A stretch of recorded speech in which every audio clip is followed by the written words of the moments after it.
दिसंबर में इंडिया की aviation industry में जो हुआ वो सिर्फ एक बिजनेस क्राइसिस नहीं था। ये इंडिया की नेशनल सिक्योरिटी का एक मैसिव चोक पॉइंट एक्सपोज कर गया। सोचिए, एक ही कंपनी, सिर्फ एक कंपनी अगर कल फेल हो जाए तो इंडिया का 65% एयर मूवमेंट इंस्टेंटली फ्रीज हो जाएगा, पूरा सिस्टम हिल जाएगा।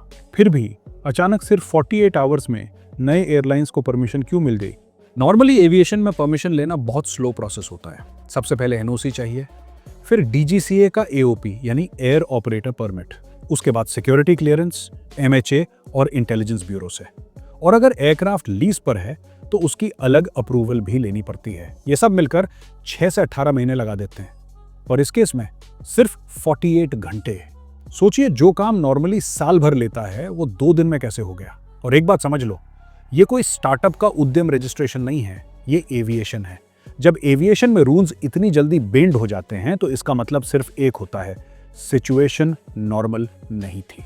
जो डुओपोली हमारी स्ट्रेंथ लगती थी वो अचानक थ्रेट कैसे बन गई? और क्वाइटली ये नए प्लेयर्स इंडिया की एयर स्पेस में किसका पैसा लेकर आ रहे हैं? चलिए देखते हैं। ये सिर्फ मार्केट करेक्शन नहीं है, ये एक स्ट्रेटेजिक घबराहट में लिया गया डिसीजन लग रहा है। पिछले 5 सालों में हमने एक मीठा झूठ बेचा गया है। नैरेटिव सिंपल था, let the big players consolidate.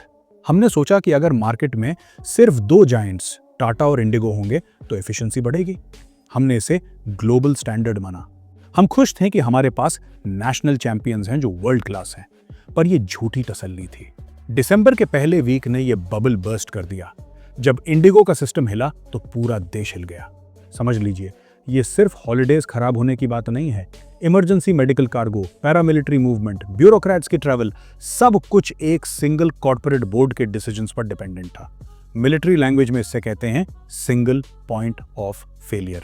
इसका मतलब सिंपल है, अगर पूरा सिस्टम एक ही जगह पर डिपेंडेंट हो तो उस एक जगह के फेल होते ही सब कुछ रुक जाता है। यह कॉन्सेप्ट सिर्फ बुक्स में नहीं होता, मिलिट्री लॉजिस्टिक्स में होता है, पावर ग्रिड्स में होता है, टेलीकॉम नेटवर्क्स में भी।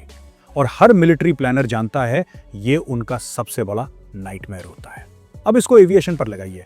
क्रू शेड्यूलिंग एक ही सिस्टम से होती है, डिस्पैच एक ही सॉफ्टवेयर से, फ्यूल वेंडर्स, मेंटेनेंस, आईटी, हर जगह सेंट्रलाइजेशन है। इसलिए अगर कोई देश या कोई अटैकर इंडिया को पैरालाइज करना चाहे तो उसे 10 एयरपोर्ट्स पर बॉम्ब गिराने की जरूरत नहीं, उससे बस एक एयरलाइन के डिस्पैच सिस्टम को हिट करना है। बस 65% इंडिया ग्राउंडेड। ये थियरी नहीं है, ये रियल वर्ल्ड रिस्क है जो दिसंबर के पहले वीक में सबने देखा। जो हमें एफिशिएंसी लग रही थी वो एक्चुअली एक सुसाइड पैक्ट था, और गवर्नमेंट को ये बात अब जाकर समझ आई है।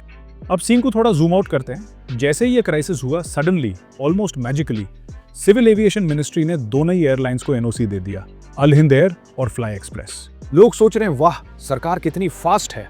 भाई, फाइल मूव होने में नॉर्मली महीने लगते हैं। अगर परमिशन 24 आवर्स में मिल गई, इसका मतलब ये मार्केट डिमांड नहीं थी, ये सरकार का ऑर्डर था। यहाँ एक छुपा हुआ स्ट्रैटेजी चल रहा है। सरकार ने रियलाइज किया कि टू बिग टू फेल का मतलब टू डेंजरस टू एग्जिस्ट होता है। इसीलिए सरकार अब एक्टिवली मार्केट को तोड़ना चाहती है। ये नई बात नहीं है, इंडिया पहले भी ये कर चुका है। टेलीकॉम याद है, एक टाइम पे सिर्फ कुछ बड़े प्लेयर्स थे। बैंकिंग में भी सेम हुआ, पावर सेक्टर में भी। जब भी गवर्नमेंट को लगता है कि एक सिस्टम बहुत ज्यादा पावरफुल हो गया तो वो एफिशिएंसी से ज्यादा सेफ्टी चूज करती है।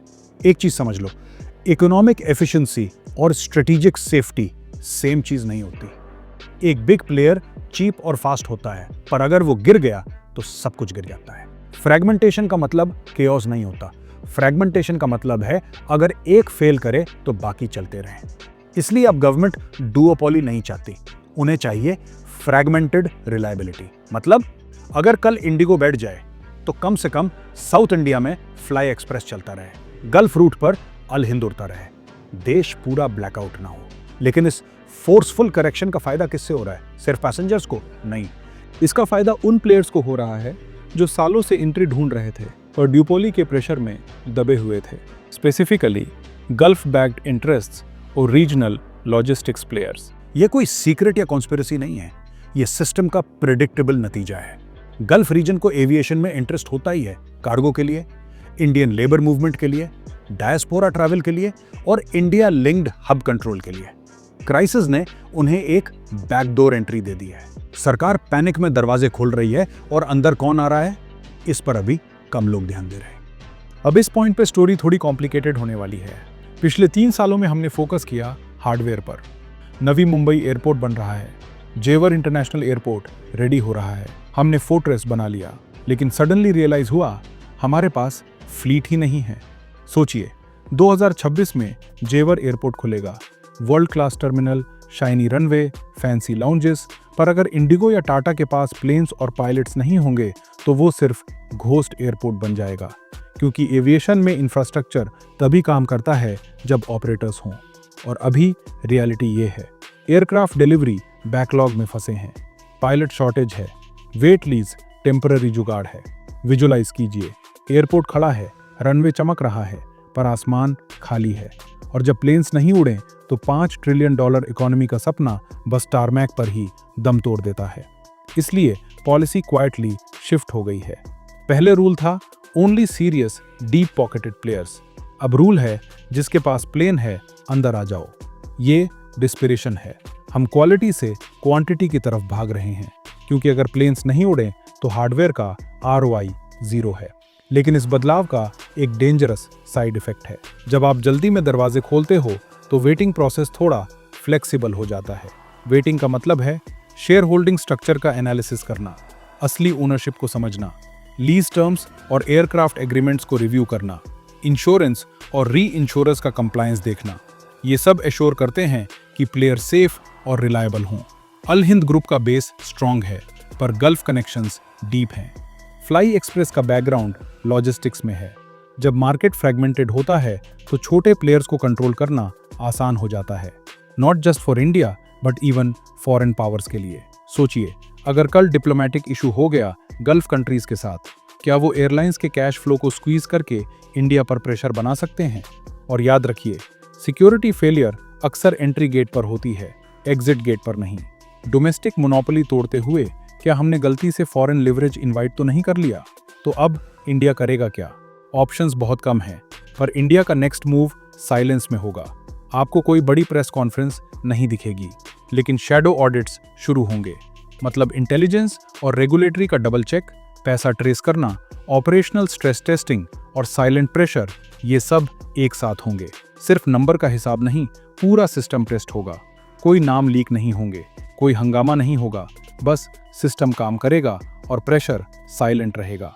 जो नए एयरलाइंस आ रहे हैं, अल हिंद, शंख, फ्लाई एक्सप्रेस, उनके ऊपर एक इनविजिबल लीश डाली जाएगी। प्रेडिक्शन सिंपल है, गवर्नमेंट इनको उड़ने देगी, कंपटीशन बढ़ाएगी ताकि इंडिगो और टाटा की मोनोपोली टूट जाए, लेकिन बैकडोर से इनके फाइनेंशियल स्ट्रक्चर्स और ऑपरेशंस पर स्ट्रिक्ट सर्विलेंस रखी जाएगी, जिसे हम कहते हैं सिक्योरिटाइज्ड कैपिटलिज्म। सरकार एश्योर करेगा कि चाहे पैसा दुबई से आए या हैदराबाद से, क्राइसिस के टाइम पर किल स्विच सिर्फ न्यू दिल्ली के पास हो। अब देखेंगे कि आने वाले महीनों में DGCA के रूल्स टेक्निकली कम और सिक्योरिटी फोकस्ड ज्यादा हो जाएंगे। ये पायलट्स के रेस्ट आवर्स की लड़ाई नहीं है, अब ये इस बात की लड़ाई है कि इंडिया की कनेक्टिविटी का रिमोट कंट्रोल किसके हाथ में है। इंडिया ने दिसंबर में एक महंगा लेसन सीखा है, एफिशिएंसी के नाम पर मजबूती नहीं बेची जा सकती। नए एयरलाइंस आएंगे, टिकट शायद सस्ते भी हो जाएंगे, पर अगली बार जब आप फ्लाइट में बैठें तो याद रखिए, ये सीट सिर्फ एक कमर्शियल प्रोडक्ट नहीं है, ये देश का एक स्ट्रैटेजिक एसेट है, और इंडिया अब अपने एसेट्स वापस कंट्रोल में लेने की कोशिश कर रहा है बिफोर इट्स टू लेट। सवाल सिर्फ एक है, क्या हम मोनोपोली तोड़ने के चक्कर में ट्रोजन हॉर्स को रनवे पर उतारने दे रहे हैं? कमेंट्स में बताना। जय हिंद।